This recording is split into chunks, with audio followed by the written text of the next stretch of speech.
Hello बच्चों, कैसे हो आप सब। उम्मीद करता हूँ सब बढ़िया होगी। जैसा कि आप देख रहे हैं क्लास 9th का चैप्टर 1 मैटर इन और सराउंडिंग चल रहा है। मैटर इन और सराउंडिंग का आज लेक्चर 3 आपके सामने है और लेक्चर 3 है characteristics of matter. Characteristics of matter में आज की क्लास में हम क्या बात करेंगे, इसको स्टार्ट करने से पहले लेक्चर 1 और लेक्चर 2 का एक छोटा सा एक्सप्लेनेशन देखिए। लेक्चर 1 में हम इंट्रोडक्शन की बात किए थे और लेक्चर 2 में हमने क्या बात की थी।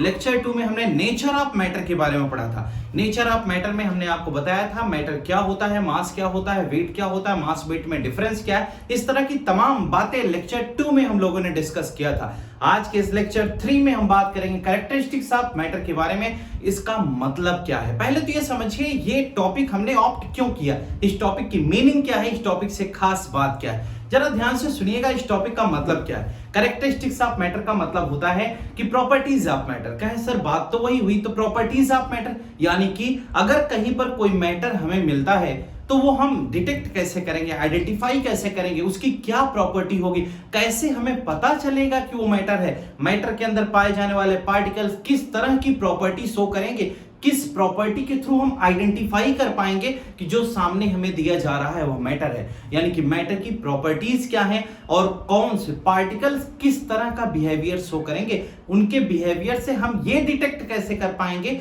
कि जो हमें दिया गया है वह मैटर है। जैसे एक सिंपल सी बात है कि अगर किसी के घर में खूब हल्ला हो रही है, रोवा रूट मची हुई है, आवाज ज्यादा से ज्यादा आ रही है, तो इसका मतलब ये समझ में आता है कि वो जो मैटर है यानी वो जो घर है उसमें छोटे बच्चे हैं, यानी कि उनके अंदर अगर हम पार्टिकल्स की बात करें तो पार्टिकल्स स्मॉल है, इसलिए ऐसी प्रॉपर्टी शो कर रहे हैं। सेम टू सेम वही कहानी यहां पर भी हमें समझनी होगी। यहां पर ये समझनी है कि अगर हमें कोई मैटर दे दिया जाए, XYZ कोई भी मैटर है, उसके मैटर के अंदर जो पार्टिकल्स हैं, जो एटम्स हैं, जिनसे मिलकर वह मैटर बना है, वो पार्टिकल्स, वो एटम्स कैसी प्रॉपर्टी शो करते हैं। और ये बात हम जान चुके हैं एविडेंस ऑफ मैटर के अंतर्गत। Evidence of particles present in matter एक टॉपिक हमने पढ़ाया था, जहां पर हमने डिफ्यूजन और ब्राउनियन मोशन दो छोटे छोटे सब टॉपिक से डिस्कस किए थे। वहां पर हमने आपको बताया था कि कोई भी मैटर होता है तो उसके अंदर पार्टिकल्स पाए जाते हैं और ये पार्टिकल्स प्रेजेंट हैं, इसका प्रूफ भी हमने आपको समझाया था दो एक्टिविटी के माध्यम से। मुझे उम्मीद है कि वो आपको बात समझ में आई होगी और ये भी आज की समझ में आएगी, जहां पर हम बेटा बात करेंगे कि कोई भी मैटर है तो उसके अंदर जो पार्टिकल्स प्रेजेंट होते हैं उन पार्टिकल्स की प्रॉपर्टीज क्या होती है। आज की ये क्लास आपके लिए होगी खास, क्योंकि हम पढ़ेंगे प्रॉपर्टीज ऑफ मैटर या characteristics of matter. Chapter 1 matter in और सराउंडिंग आपके सामने दिखाई दे रहा है। इस मैटर इन और सराउंडिंग में हम बातें स्टार्ट कर रहे हैं। तो मैटर इन और सराउंडिंग में जो हमारी आपकी बातचीत होगी, जरा इस पर गौर करिएगा। हम इसमें प्रॉपर्टीज के बारे में पढ़ेंगे, कैरेक्टरिस्टिक्स के बारे में पढ़ेंगे और मैटर कैसे वर्क करता है ये भी समझेंगे।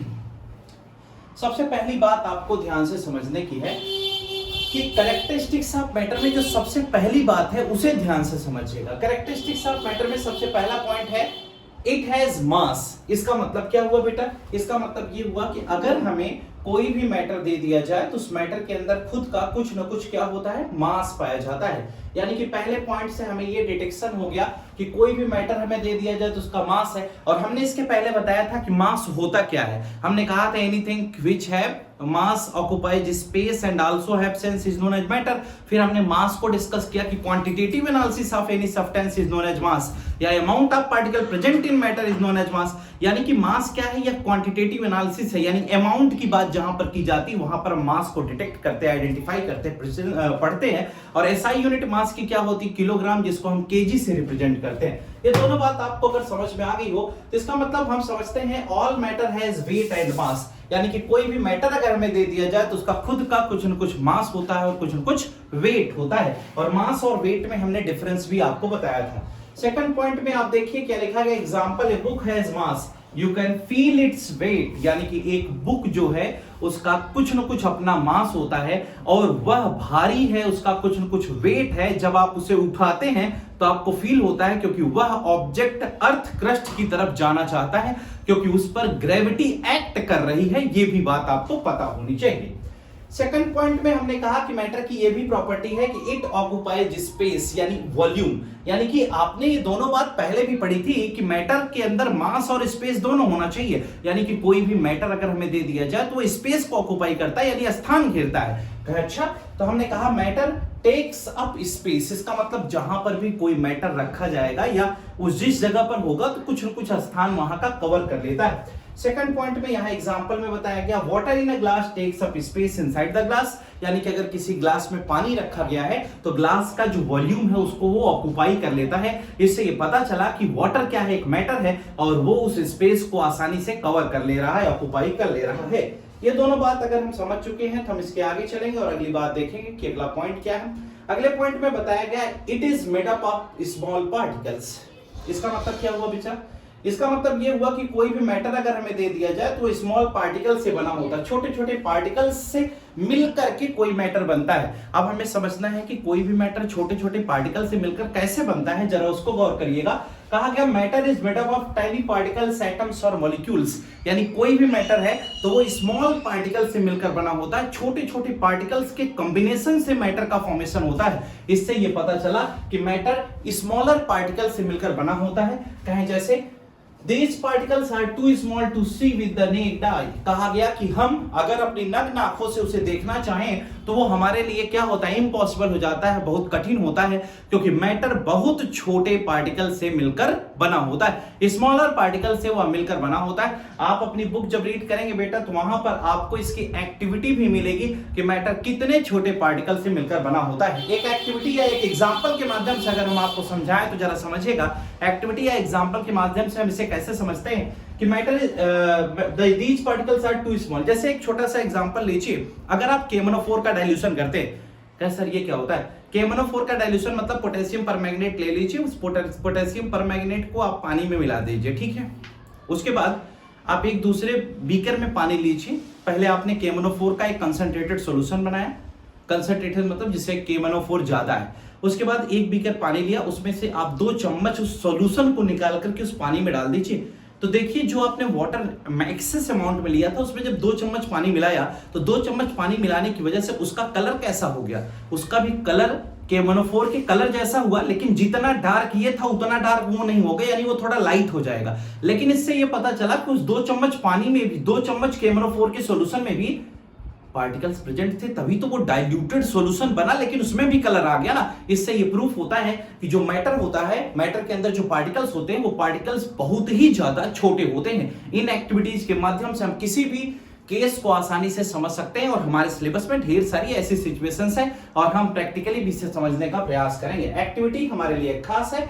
आइए फोर्थ पॉइंट पे चलते हैं। पार्टिकल्स आर ऑलवेज मूविंग, यानी कि मैटर के जो पार्टिकल्स होते हैं वो लगातार मोशन में होते हैं, यानी मूविंग कंडीशन में होते हैं, अस्थायी नहीं होते, वो चलते फिरते रहते हैं। तो अगर particles of matter are constantly moving, ये हमारा टॉपिक हुआ, यानी कि मैटर के जो पार्टिकल्स होते हैं वो लगातार मूव करते रहते हैं, अस्थायी नहीं होते, फिक्स नहीं होते। तो ऐसा हम कैसे आइडेंटिफाई करें, कैसे हमको पता चलेगा कि particles of matter are constantly moving? तो इस एग्जांपल को समझने के लिए एकदम सिंपल सा ट्रिक समझिए कि जैसे हम कभी भी अपने घर में बैठे होते हैं, घर के बाहर होते हैं, हमारे किचन में खाना बनता रहता है और उस भोजन की स्मेल हमारे घर के बाहर तक आ रही, हमारे बेडरूम तक जा रही है। ऐसा क्यों हो पा रहा है? क्योंकि particles of matter are constantly moving. आप देखिए कि भगवान की पूजा हम करते हैं, अगरबत्ती जलाते हैं, अगरबत्ती तो एक जगह पर रखते हैं लेकिन उसकी स्मेल पूरे घर में फैल जाती है। ऐसा इसलिए हो पाता है क्योंकि अगरबत्ती के पार्टिकल्स हमारे पूरे घर में मूव कर रहे हैं। इसका मतलब मैटर के जो छोटे छोटे पार्टिकल होते हैं वो लगातार मूव करते रहते हैं। इसीलिए कभी एक छोटा सा एग्जांपल और आप ले सकते हैं। घर को आप बंद करके कहीं बाहर 5-10 दिन के लिए चले जाइए, जब लौट के आते हैं तो आपको आपका घर गंदा मिलता है। तो कौन आया था गंदा करने के लिए? भगवान आए थे क्या? नहीं। आपका घर गंदा इसलिए हो जाता है क्योंकि जो एयर के अंदर सॉइल के पार्टिकल हैं, डस्ट के पार्टिकल हैं, वो लगातार मूव कर रहे हैं और एयर के मोड के थ्रू, एयर के माध्यम से वो आपके घर तक प्रवेश कर जाते हैं, आपके घर में आ जाते हैं और फिर इस वजह से हमारा घर हमें गंदा नजर आता है। इससे भी ये पता चलता है particles of matter are constantly moving. मुझे उम्मीद है बेटा आप समझ पा रहे होंगे। इस पॉइंट के बाद आगे चलते हैं। कहा गया in solid particles vibrate in place, in liquids they move more freely, in gases they move very fast and are for a part. इसका मतलब क्या हुआ कि सॉलिड जो होता है ये तो स्टेट यानी कि जो फेज वाला चैप्टर है, स्टेट्स ऑफ मैटर, अगला जो हमारा लेक्चर है उसमें हम आपको इसको डिटेल में बताएंगे। स्टेट्स ऑफ मैटर में मैटर के पार्टिकल्स कैसे मूव करते हैं इसके बारे में हम बताएंगे। कहां पर वाइब्रेशन होता है, कहां पर मूवमेंट होता है, कहां पर बहुत ज्यादा मूवमेंट होता है, क्यों ज्यादा मूवमेंट होता है, काइनेटिक एनर्जी किसकी ज्यादा होती है, वो दूर दूर क्यों है गैस के पार्टिकल, वो एक दूसरे से दूर रहना क्यों चाहते, पास आना क्यों नहीं चाहते। इस तरह की तमाम बात जानने के लिए लेक्चर 4 अवश्य देखें, वहां पर हम इन सभी चीजों का जिक्र करेंगे। आइए हम नेक्स्ट पॉइंट की तरफ मूव करते हैं। हमारे पास अगला पॉइंट है इट कैन चेंज स्टेट, यानी कि जो मैटर के पार्टिकल्स होते हैं उनके अंदर एक टेंडेंसी ये भी है कि ये अपना स्टेट बदल सकते हैं। अच्छा, कैसे? इसका मतलब जो भी मैटर होता है वो मैटर एक फॉर्म से दूसरे फॉर्म में जाने की क्षमता रखता है। एक फॉर्म से दूसरे फॉर्म में जाने की क्षमता का मतलब उसे फेज ट्रांसफॉर्मेशन कहते हैं। फेज ट्रांसफॉर्मेशन का मतलब होता है कि जहां पर मैटर एक स्टेट से दूसरे स्टेट की तरफ मूव कर जाए। कैसे करेगा? कंडीशन बदल देने पर, जैसे कि अगर हम टेम्परेचर या फैक्टर्स के द्वारा टेम्परेचर प्रेशर अगर हम अप्लाई करते हैं उसके बेसिस पर हम इसे एक फॉर्म से दूसरे फॉर्म तक आसानी से ले जा सकते हैं। तो जरा समझिएगा, पहले पॉइंट में कहा गया कि matter can change from one state to another, जैसे सॉलिड से लिक्विड हो सकता है, लिक्विड से गैस भी हो सकता है। Example ice melting into water, बर्फ को पिघलाकर पानी बनाया जाता है, पानी को ठंडा कर बर्फ बनाया जाता है।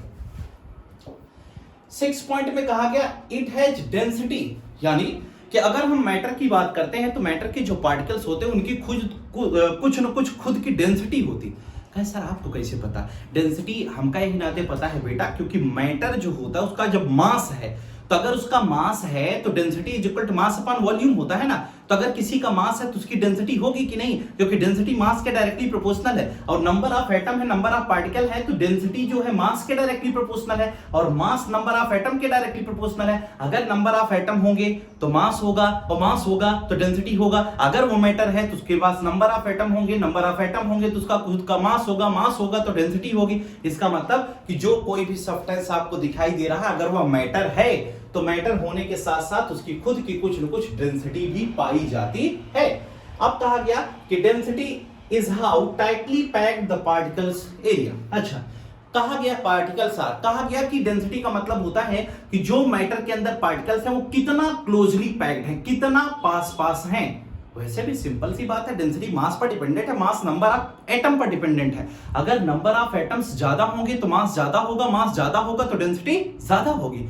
अच्छा, इसका मतलब कि अगर क्लोजली पैक्ड होंगे, पास पास होंगे तो वो डेंसर होंगे। सिंपल सी बात है। एक घना जंगल था, उसमें एक शेर रहता था, शेर कैसा रहेगा जरा गौर करिएगा। एक घना जंगल था, घना मतलब डेंस फॉरेस्ट की बातचीत की जा रही है, इसका मतलब नंबर ऑफ पेड़ पौधे पर यूनिट वॉल्यूम ज्यादा होंगे। अगर नंबर ऑफ पेड़ पौधे पर यूनिट वॉल्यूम ज्यादा होंगे, एक फिक्स वॉल्यूम में जब नंबर ऑफ पेड़ पौधे ज्यादा हो जाते हैं, घास फूस ज्यादा हो जाते हैं, झाड़ियां ज्यादा हो जाती हैं, तो उसी जंगल को तो हम घना जंगल कहते हैं। एक कोई भी एरिया है अगर उसमें पेड़ पौधे ज्यादा उग जाए तो लोग कहते हैं जंगल हो गया। तो जंगल का मतलब एक फिक्स वॉल्यूम में नंबर ऑफ पार्टिकल बढ़ जा रहे हैं, यानी नंबर ऑफ पेड़ पौधे बढ़ जा रहे हैं, इसीलिए उसका मास बढ़ेगा, मास बढ़ेगा तो डेंसिटी बढ़ जाएगी। तो यही कॉन्सेप्ट हम समझते हैं कि डेंसिटी कैसे वेरी करती है।